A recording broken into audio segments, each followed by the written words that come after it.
시청자 여러분 안녕하십니까? 뉴스7 신유만입니다. 지방선거 투표용지 부족 사태의 여진이 계속 이어지고 있습니다. 국민의힘은 휴일인 오늘 긴급 최고위 회의를 열고 선관위에 대한 국정조사와 특검을 주장하며 공세 수위를 높이고 있습니다. 국정조사 추진 의사를 밝힌 민주당은 진상규명과 선관위 쇄신에는 뜻을 같이 했는데 국민의힘이 정쟁에 몰두하고 있다고 불편함을 드러내며 신경전을 벌였습니다. 첫 소식 변정현 기자입니다. 국민의힘 장동혁 대표가 빼앗긴 투표권 온 국민이 분노한다는 피켓이 놓인 자리에 앉습니다.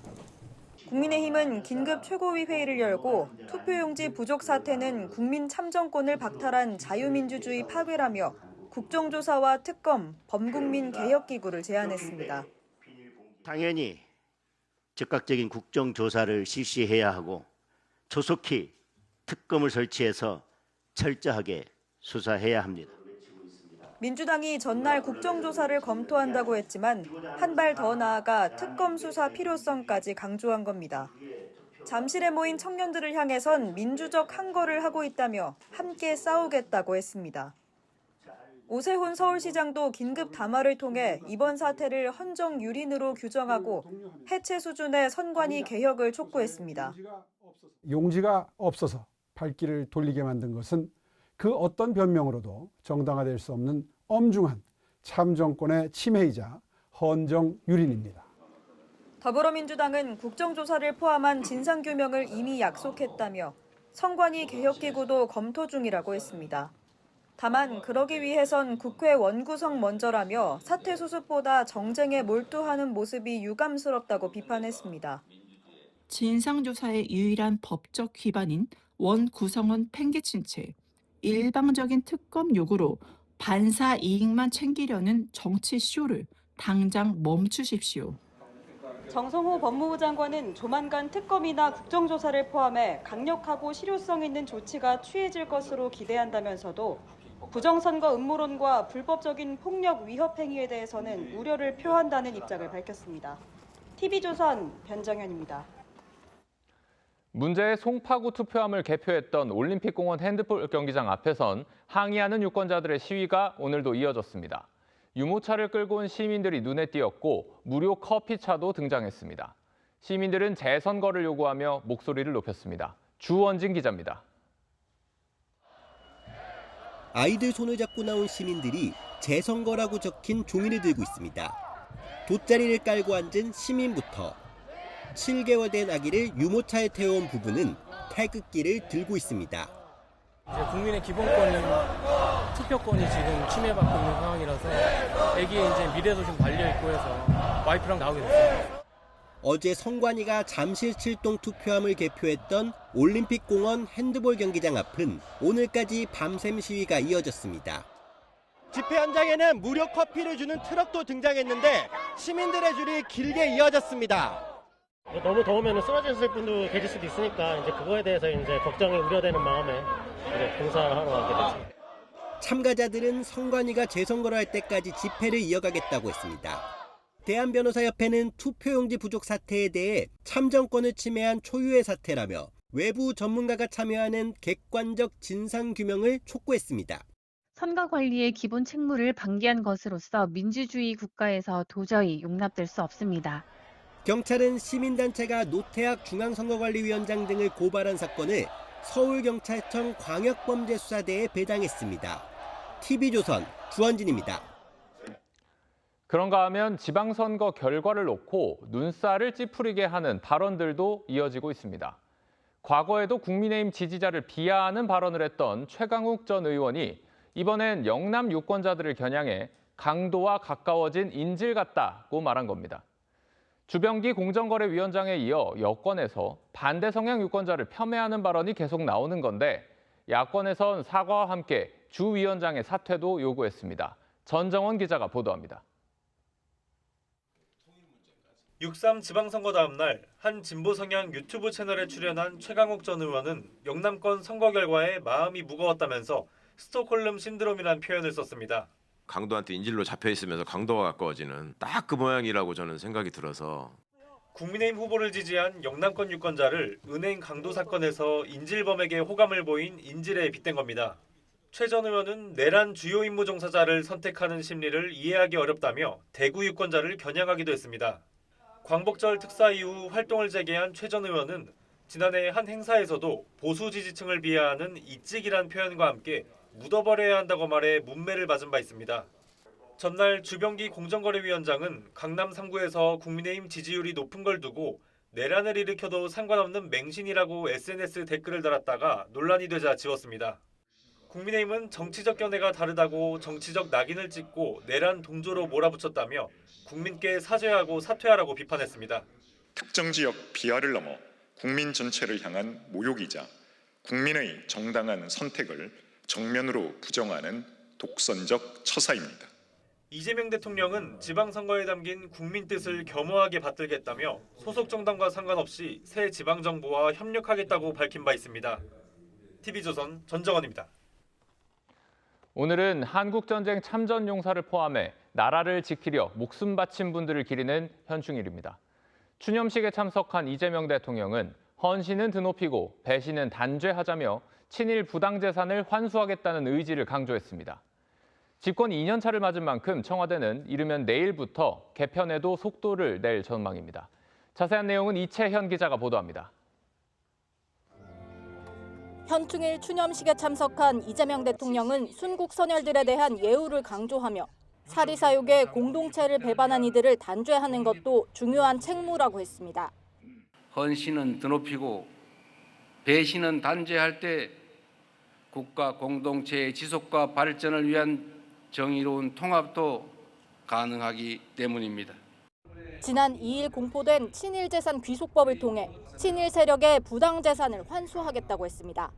북한에 대한 직접 언급은 없었지만 중앙보훈병원을 방문해 국가유공자들을 위문했습니다. 어르신들이 희생하고 헌신한 덕에 세계에서 인정받는 나라가 됐습니다. 지방선거가 마무리되면서 이 대통령은 이재명 2기 체제 구성에 착수할 예정입니다. 이르면 내일 김민석 총리의 후임을 지명하고 일부 부처 장관을 교체하는 개각을 단행합니다.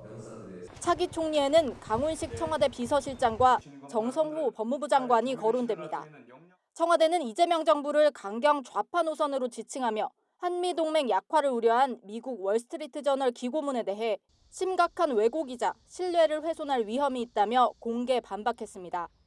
최성하 청와대 해외언론비서관은 기고문을 통해 이재명 정부는 취임 후 다양한 분야에서 한미동맹을 강화하고 현대화해왔다며 한국은 모범 동맹국으로 부상했다고 했습니다. TV조선 이채연입니다.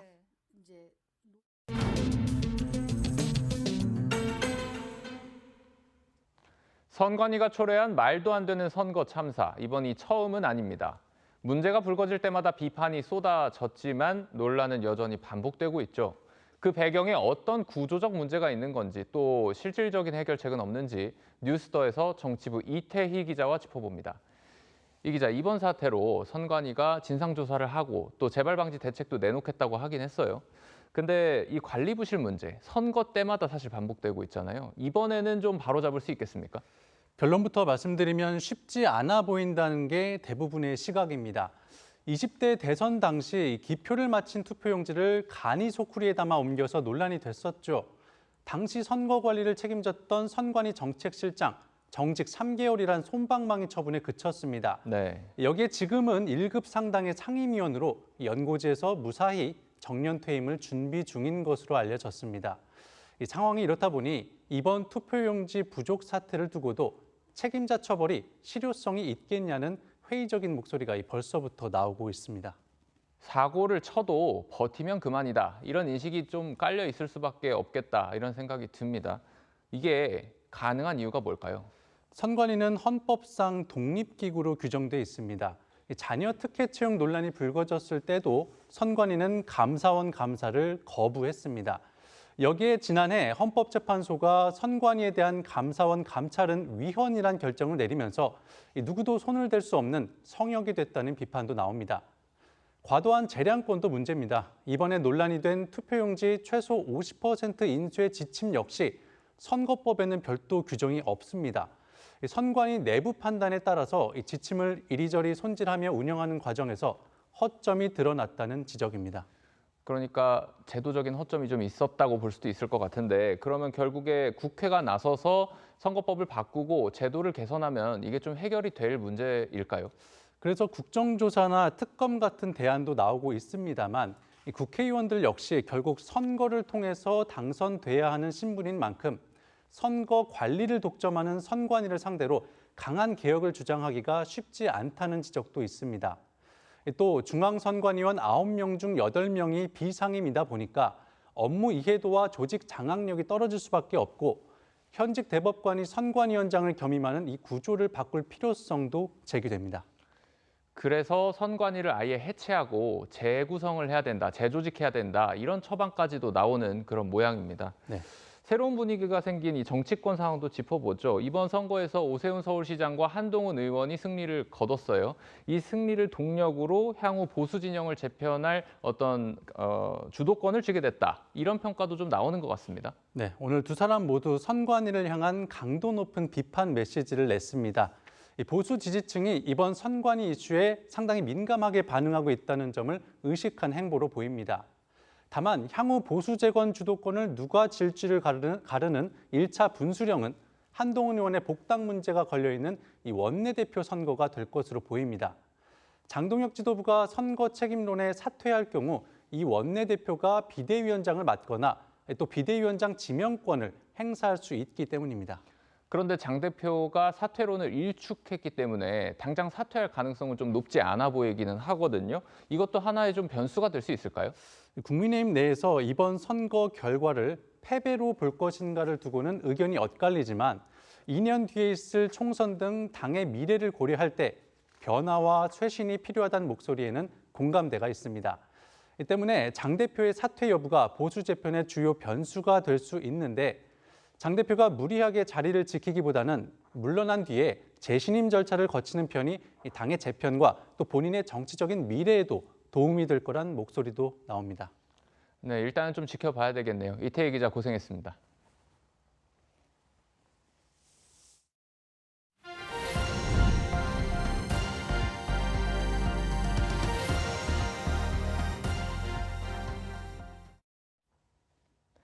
(7개월) 만에 다시 방한한 엔비디아의 CEO 젠슨 황이 우리 기업 총수들과 삼겹살에 소주, 치킨을 먹으며 한국식 회식을 제대로 즐겼습니다. 구광모 LG 회장이 고기를 굽고 이해진 네이버 의장이 골든벨을 울렸습니다. 젠슨 황의 방한 첫날을 장동욱 기자가 담아왔습니다. 맥주와 소주를 섞고 숟가락까지 동원해 직접 폭탄주를 제조한 젠슨 황. 최태원 SK 회장과 구광모 LG 회장, 이해진 네이버 의장과 잔을 부딪히며 건배를 합니다. 미치겠다. 최태원 회장을 따라 직접 깻잎에 삼겹살을 싸먹으며 격이 없이 대화를 이어갑니다. 총수들 중 가장 나이가 어린 구광모 회장은 직접 고기를 굽고 젠슨 황에게 휴지를 건네며 바쁘게 움직였습니다.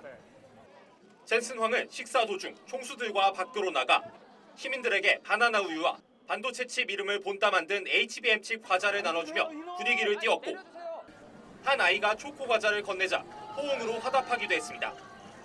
In Korea, my partners here in Korea, very important to me.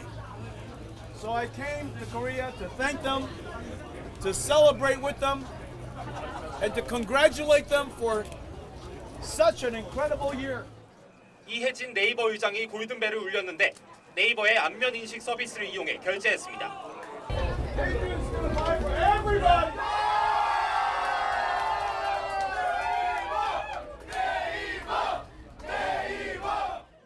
당초 2차는 노래방으로 예정돼 있었지만 젠슨 황이 치맥을 제안해 인근 치킨집으로 급하게 장소가 바뀌었습니다. 앞서 젠슨 황은 홍대 대형 PC방에서 유명 게이머 페이커를 만나 엔비디아가 만든 그래픽 카드를 건넸습니다. 방한 첫날 한국식 회식을 만끽한 젠슨 황은 오늘은 예능 프로그램에 출연했습니다. 내일은 잠실 야구 경기장을 찾아 두산 키움전에 앞서 시구를 하는데 시타자는 두산 박정원 회장입니다. TV조선 장동우입니다. 젠슨 황이 이렇게 한국과의 협력을 확대하고 또 대대적으로 보여주는 이유는 뭘까요? 그만큼 엔비디아가 우리 기업들과의 협력이 절실하다는 의미일 겁니다. 이번 방한이 갖는 함의를 서영일 기자가 짚어봤습니다. 첫 방한 때는 일명 친구를 뜻하는 깐부 회동을 했던 젠슨 왕. 이번에는 형님이 들어간 삼겹살집을 골랐습니다. 업계에서는 단순한 식당 선택이 아니라 엔비디아를 주축으로 우리 기업들과 AI 생태계를 구축하려는 구상이 담긴 것이라고 해석합니다. 젠슨 왕도 협력 확대를 명확히 했습니다. To prepare them for next year, because this year we had one product. Next year we have 4 new products. So we are going to be very, very busy. 특히 우리나라를 단순한 반도체 공급망이 아닌 피지컬 AI 거점으로 보고 있다는 해석도 나옵니다. 실제 HBM을 공급하고 있는 SK를 제외하면 모두 피지컬 AI나 로봇과 관련된 기업 총수들을 만나고 있습니다. LG와 두산은 로봇 사업을 하고 있고 젠슨 왕이 방문할 네이버 사옥은 로봇 천국으로 불리는 곳입니다. 제조 역량을 가지고 있으면서 소프트 역량까지 가지고 있는 나라라고 봤을 때 중국 빼고는 한국밖에 없어요. 엔비디아 입장에서는 좋은 파트너인 거죠.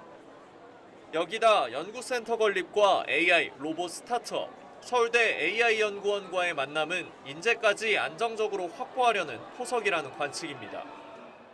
We are also building a very prominent research center here in Korea. We're hiring, so if you know AI researchers and engineers, please tell them to come work at NVIDIA. 엔비디아와 우리 기업의 AI 동맹이 더욱 공고해지고 있습니다. TV조선 서영일입니다. 나라를 위해 헌신했지만 어렵게 생활하는 국가 유공자들 여전히 많은데요. 오늘 현충일을 맞아 남산공원 6.6km를 걷는 뜻깊은 행사가 열렸습니다. 3억 원에 가까운 기부금과 참가금이 모였는데 이 돈은 국가 유공자들의 집 고치기에 쓰입니다. 공건 기자가 보도합니다. 시민 2,200명이 태극기로 한껏 꾸미고 초여름 무더위에 언덕을 함께 오릅니다. 유모차에 탄 어린아이도 보입니다. 화이팅! 화이팅! 화이팅! 추모 사이렌이 울리자 걸음을 멈추고 묵념을 합니다. 제71회 현충일을 맞아 서울 남산공원에서 주거 환경이 열악한 국가유공자를 돕기 위한 자선 걷기 대회가 열렸습니다. 몸과 얼굴에 태극기 스티커를 붙인 참가자들은 6월 6일 현충일을 맞아 6.6km를 함께 걸었습니다. 그냥 기억하고 아는 것만 아니라 몸으로 실천할 수 있는 걸 같이 좀 동참해보고 싶어서 그래서 같이 오게 됐어요. 현역 군인에겐 감회가 더 남다릅니다. 유공자분들뿐만 아니라 배우자분들이 굉장히 좀 열악한 환경에서 이제 거주를 하시는 것들을 사진으로 보고 도움을 좀 드리고자. 기부에 앞장서온 가수 현은 행사 시작 전 공연을 한 뒤 함께 걸었습니다. 오늘 행사로 모인 참가비와 기부금은 2억 8천만 원에 이릅니다. 기금 전액은 단열이 안 되거나 누전 위험이 있는 유공자들의 집을 고치는 데 사용될 예정입니다. TV조선 공건입니다. 동물원을 탈출해 전국을 떠들썩하게 했던 늑구가 다시 모습을 드러냈습니다. 탈출 사고 2달 만에 대전 동물원이 다시 문을 열었는데 늑구를 직접 보려는 관람객들로 이른 아침부터 긴 줄이 늘어섰습니다. 김다로 기자가 현장을 다녀왔습니다. 철책 주위에 모인 사람들이 두리번거려가며 무언가를 열심히 찾고 있습니다. 2달 전 이곳을 탈출했다가 돌아온 늑대, 늑구를 보기 위해서입니다. 무사히 돌아오고 이제 잘 쉬고 있다가 계속 개장하기만을 기다리고 있었거든요. 일찍 기다리려고 9시쯤 도착했습니다. 우리에는 생김새가 비슷한 늑대 14마리가 살고 있습니다. 늑구의 특징이 적힌 안내판을 확인해가며 늑구를 찾는 재미도 쏠쏠합니다. 멀리서 쉬고 있다고 완전 소심한 친구라고 하더라고요. 뭔가 연예인 보는 느낌? 살짝. 관람객 앞에선 잔뜩 움츠린 모습이지만 사람이 없을 때면 무리와 어울려 활발히 움직입니다. 도액 당시보다 한 3kg가 늘었어요. 그리고 이제 상태는 아주 양호하고요. 좀 약간 사람을 경계를 많이 하고 있습니다. 대전 오월드는 사고 재발을 막기 위해 문을 닫은 2달 동안 시설을 보강했습니다. 오월드는 기존에 있던 외부 철책에 더해 3.5m 높이의 내부 철책을 새로 설치했습니다. 땅을 파서 탈출하지 못하도록 바닥엔 철근을 박고 콘크리트 공사도 마무리했습니다. 늑구의 스트레스 관리를 위해 우리를 가로지르는 구름다리 관람로는 당분간 폐쇄됩니다. TV조선 김다로입니다. 휴일인 오늘도 사건 사고가 이어졌습니다. 오늘 새벽 강릉에서 일출 사진을 찍던 여성이 파도에 휩쓸려 숨졌습니다. 인근 해변에서는 카약이 뒤집히면서 한 명이 의식을 잃는 등 수상 사고가 잇따랐습니다. 김동현 기자의 보도입니다. 파도가 몰아치는 바다 위로 해경 구조대원이 출동하고 육지에선 다른 대원들이 힘겹게 로프를 잡아당깁니다. 오늘 새벽 5시쯤 강릉 영진해변에서 여성 2명이 파도에 휩쓸렸습니다. 일출 보시면서 사진 찍다가 이제 여성 2분이 물가에 계시다가 좀 앞으로 들어갔는데 이제 파도에 휩쓸리신 게 아닌가. 이 사고로 30대 여성이 심정지 상태로 구조됐지만 숨졌고 20대 여성은 저체온증 증상을 보여 치료 중입니다. 오후 2시쯤 강릉 소돌해변에서는 카약이 전복돼 남성 2명이 물에 빠졌고 이 가운데 구명조끼를 입지 않은 40대 남성이 의식이 없는 상태로 구조돼 병원으로 이송됐습니다. 또 경북 영덕에선 물놀이를 하던 30대 남성이 파도에 휩쓸려 갯바위에 고립됐다가 해경에 구조됐습니다. 화재 사고도 잇따랐습니다. 경기 남양주에선 플라스틱 생활용품 창고 화재로 검은 연기가 일대를 뒤덮으면서 소방에 99건의 신고가 빗발쳤고 경북 문경에선 시장 상가 건물 옥탑에서 불이 나 80대 어머니가 숨지고 60대 딸이 다쳤습니다. TV조선 김동현입니다. 음주 단속을 피해 달아나던 차량이 고속버스를 들이받는 사고가 발생했습니다. 이 사고로 승용차의 운전자와 동승자가 숨졌고 버스에 타고 있던 승객 등 6명이 다쳤습니다. 황선영 기자입니다. 차량 한 대가 빠른 속도로 지나가고 그 뒤를 경찰차가 쫓습니다. 어제 저녁 8시 50분쯤 경기도 평택에서 테슬라 승용차가 음주 단속을 하던 경찰의 정차 요구를 무시하고 달아났습니다. 음주 단속을 하고 있었던 상황이고 그 지점을 그냥 지나쳐 가셨어요. 고속으로.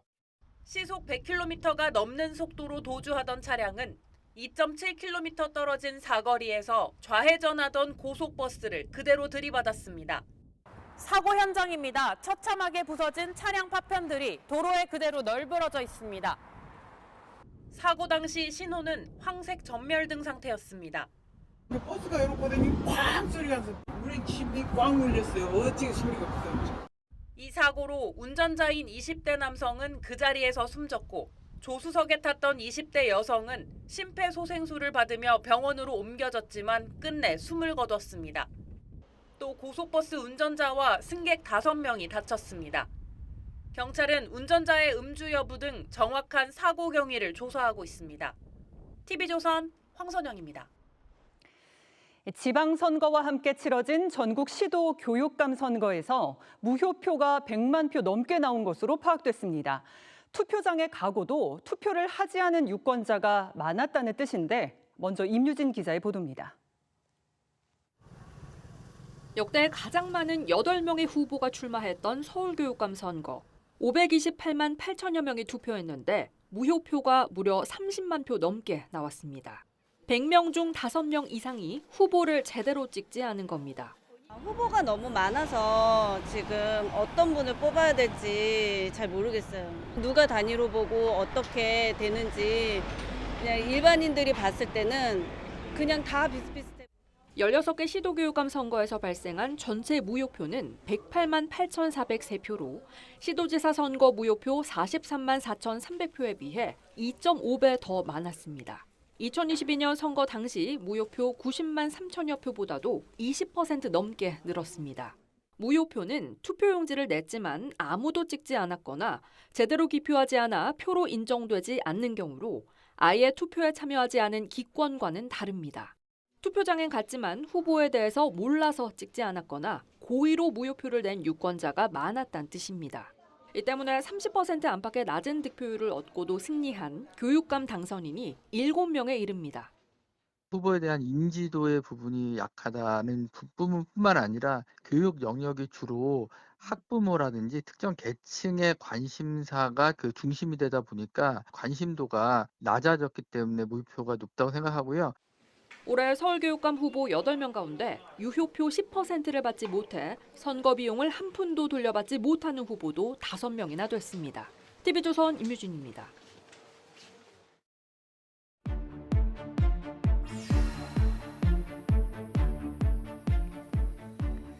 네, 앞서 보셨듯이 올해도 교육감 선거는 무관심 선거라는 오명을 벗지 못했습니다. 정책은 사라지고 진영 갈등만 남았다는 비판이 쏟아졌는데 교육감 직선제 이대로 괜찮을지 사회정책부 윤태윤 기자와 따져보겠습니다. 이 전국적으로 교육감 선거의 무효표가 100만 표가 넘었다고 하는데 먼저 지역별로 좀 살펴볼까요?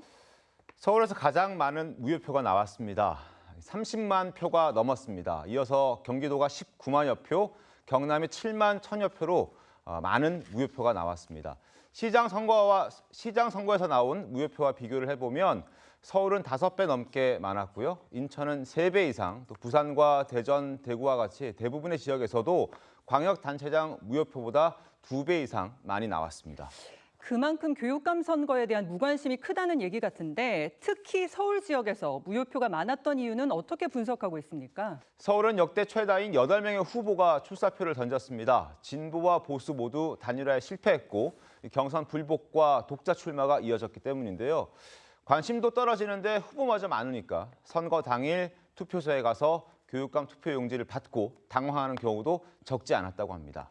네, 교육감 투표지에는 그 정당명도 없고 기호도 없잖아요. 그래서 헷갈린다는 의견이 많던데 이게 정치적 중립성 때문에 그런 거죠? 그렇습니다. 지난 2007년 직선제가 도입된 이후에 교육의 정치적 중립을 이유로 정당 공천을 금지하고 있기 때문인데요. 투표지에 후보의 기호나 정당 표시가 없습니다. 그리고 선거구마다 이름의 순서도 다르게 적습니다. 하지만 실제로는 선거 벽보나 현수막을 보면 파란색과 빨간색으로 자신의 정치적 성향을 표시하는 경우가 상당히 많습니다. 또 노골적으로 진보 보수를 내세우면서 자칭 단일 후보임을 강조하기도 하는데요. 이렇다 보니까 정당 공천을 안 받고 기호 표기도 안 하는 것이 과연 무슨 의미가 있느냐, 오히려 혼란만 불러일으킨다는 지적도 나오고 있습니다. 형식적으로는 교육의 중립성을 강조하지만 실질적으로 본인들은 그걸 위반한 사례들이 반복해서 나타나는데 그렇다면 해외에서는 교육감을 어떻게 뽑고 있는지 궁금한데요. 네, 자 직선제로 교육감을 뽑는 나라는 드뭅니다. 프랑스에서는 대통령이, 그리고 일본은 지자체장이, 독일은 교육부 장관이 교육감을 임명하고 있습니다. 미국도 주마다 차이는 있습니다만 임명제가 압도적으로 많은 걸 확인할 수 있습니다. 우리도 제도 개선을 요구하는 목소리가 꾸준히 나오고 있죠. 그렇습니다. 자, 교육계 안팎에서는 시도지사와 교육감을 묶어서 뽑는 러닝메이트제를 과도기적으로 선택하자는 요구도 나오고 있습니다. 결국 누구도 관심 없는데 비용은 많이 들어가는 선거를 지속할 것인지 근본적인 고민이 있어야 하겠고요. 사회적 합의를 거쳐서 임명제 전환도 검토해야 한다는 목소리도 나오고 있습니다. 정책인 중립을 조금 희생하더라도 임명제로 하는 것도 하나의 방식인 것 같아요. 그게 현실적이니까.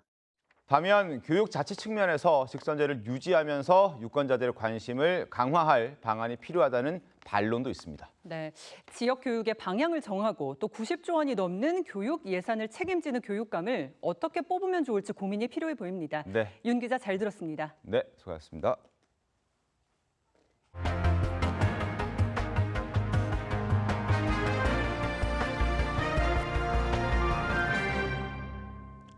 오는 10월에 검찰청이 해체되고 공소청이 출범하죠. 이에 더해 국무총리실 산하 검찰개혁 추진단에서 검사의 보안 수사권을 축소하기 위한 형사소송법 개정 논의가 한창이기도 합니다. 그런데 이 과정에서 박종철 열사의 사망 원인을 밝히는 데 일조했던 검사의 검시 권한마저 삭제하는 방안이 논의된 걸로 확인됐습니다. 조윤정 기자의 단독 보도입니다. 서울대. 박종철 열사 고문치사 사건을 다룬 영화 1987입니다. 정황상 고문치사가 확실해요.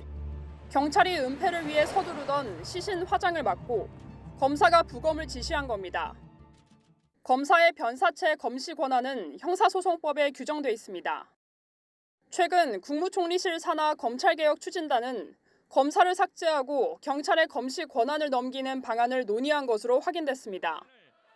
2022년 민주당의 검수완박 당시에도 같은 취지의 개정이 추진됐지만 법조계 등 반발로 무산됐습니다. 경찰이 수사하는 중에 때려가지고 죽었다. 근데 갑자기 얘가 그냥 뭐 자살했다든지 이런 식으로 해서 그냥 처리해버리면 방법이 없죠. 검찰개혁 추진단은 검사의 구속영장 지위를 규정한 형사소송법 81조에서 지위를 요구로 바꾸는 방안도 논의한 것으로 전해졌습니다. 이 역시 검경수사권 조정 당시 거론됐지만 개정되지 않았습니다. 추진단은 해당 쟁점들을 개정법안 초안에 넣을지 검토하는 것으로 알려졌습니다. 법조계에선 수사 기소 분리란 검찰개혁 취지와 무관한 내용들이 재논의되고 있다는 우려가 나옵니다. TV조선 조윤정입니다. 중국 시진핑 국가주석의 모레 방북을 앞두고 북한이 핵시설 공개에 이어 이번엔 신형 구축함 항해 시험을 공개했습니다. 어떤 의도인지 이정민 기자가 보도합니다. 북한 김정은 국무위원장이 5,000톤급 신형 구축함 강건호에 올랐습니다. 딸 주혜와 함께 항해 시험을 참관하고 종합지휘소도 둘러봅니다. 김정은은 이 자리에서 북한의 해군 무력을 핵전쟁 억제력으로 강화해야 한다고 지시했습니다. 특히 우리 해군 무력을 핵전쟁 억제력의 일익을 믿음직하게 담당할 수 있는 역량으로 적에게 치명적인 타격을 가할 수 있는 강건호는 지난해 5월 진수식 당시 선체가 기울어지며 좌초돼 김정은이 현장에서 경로했던 함정입니다. 이후 복구돼 지난해 6월 다시 진수식을 거쳤는데 이번에 항해 시험을 공개해 운용이 가능하다는 것을 과시한 것으로 풀이됩니다. 김정은은 수중 비밀병기 개발과 함께 1만 톤급 구축함 건조 계획도 처음으로 공식 언급했습니다. 오는 8일과 9일 시진핑 중국 국가주석의 방북을 앞두고 핵능력을 더욱 강조하려는 전략으로 풀이됩니다. 핵물질 생산 공장 그리고 이번에는 강건호 구축함을 의도적으로 시진핑 국가주석 방북 전에 보여줌으로써 자신들이 이미 핵을 대량 생산하고 실전화하고 있는 국가다. 다양한 플랫폼으로 그걸 운영하고 있다라는 것을. 앞서 북한은 새 핵물질 생산 공장과 우라늄 농축 시설을 공개하는 등 연일 핵 역량을 강조하고 있습니다. TV조선 이정은입니다.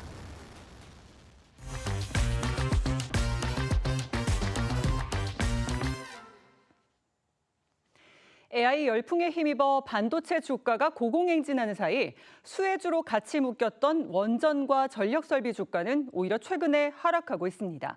이유는 뭐고 앞으로의 전망은 어떤지 돈이 보이는 경제에서 이낙원 기자가 짚어드립니다. 올 들어 5달 만에 2배 이상 몸집을 불린 코스피. 반도체 대장주인 삼성전자와 SK하이닉스는 각각 150%, 200% 넘게 오르며 코스피 상승을 이끌었습니다. 삼성하이닉스가 돈을 너무 많이 벌어요. 근데도 지금 PER 10배도 안 돼요. 아직도 밸류가. 그리고 AI 인프라 투자 사이클이 아직 끝난 것도 아니고. AI 데이터 센터가 엄청난 전력을 필요로 하는 만큼 원전과 전력 설비 관련 기업도 한동안 주가가 크게 뛰었습니다. 하지만 최근 한 달간은 내리막길을 걷고 있습니다.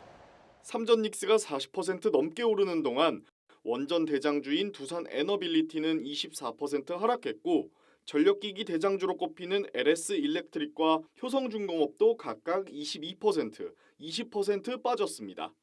원전주와 전력기기주가 포함된 주요 ETF도 상황은 비슷합니다.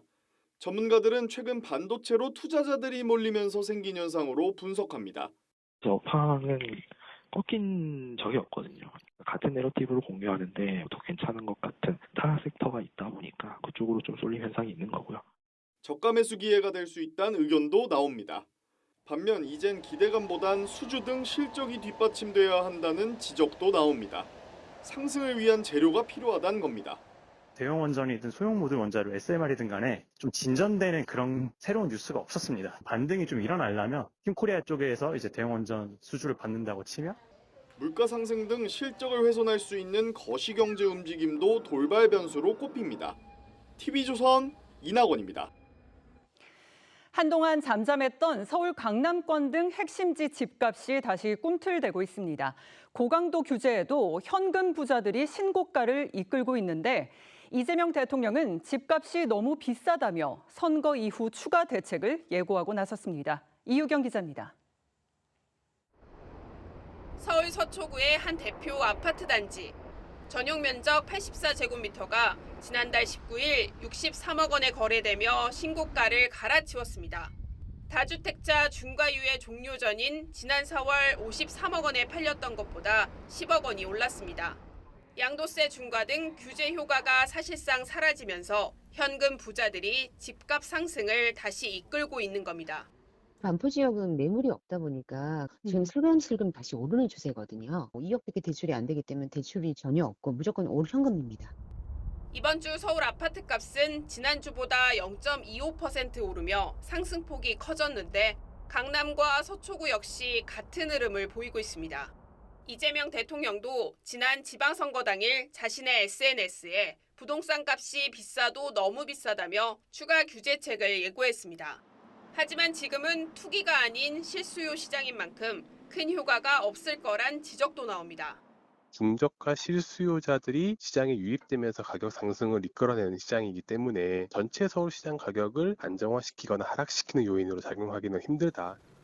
정부는 다음 달 세제 개편안을 발표하는데 보유세나 양도세 강화 방안 포함 여부가 시험대가 될 것으로 보입니다. TV조선 이유경입니다. 북중미 월드컵 개막을 앞두고 우리 축구대표팀이 결전지 멕시코에 입성했습니다. 선수단의 호텔 앞에는 멕시코의 팬들 수백 명이 모여 한국을 응원하는 진풍경이 펼쳐졌습니다. 현지에서 이다솜 기자의 보도입니다. 과달라하라에 도착한 축구대표팀이 전세기에서 내립니다. 선물로 받은 멕시코 전통 모자를 써보는 선수들의 표정에서 피로는 보이지 않습니다. 주장 손흥민은 비장한 각오를 전했습니다. 네, 현장에 왔는데 좀 많이 진짜 월드컵 하는 분위기인 것 같고 차분한 마음으로 현장에 와서 또 경기 준비하고 있는 것 같습니다. 선수단이 머무를 호텔 앞은 수백 명의 멕시코 팬들이 모였습니다. 맞은편 건물까지 사람들이 들어선 가운데 멕시코 팬들은 뜨거운 한국 사랑을 뽐냈습니다.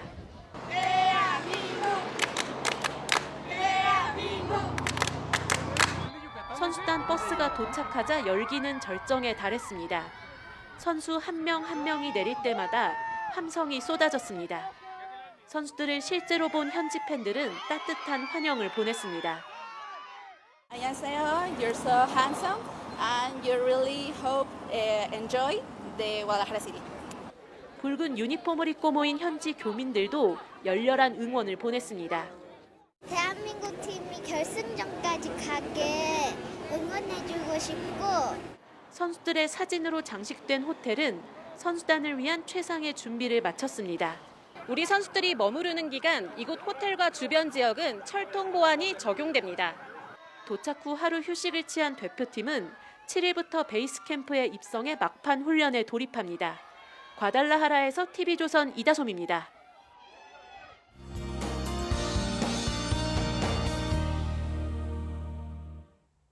현충일인 오늘 맑은 날씨에 자외선도 무척 강해 초여름 더위가 나타났는데요.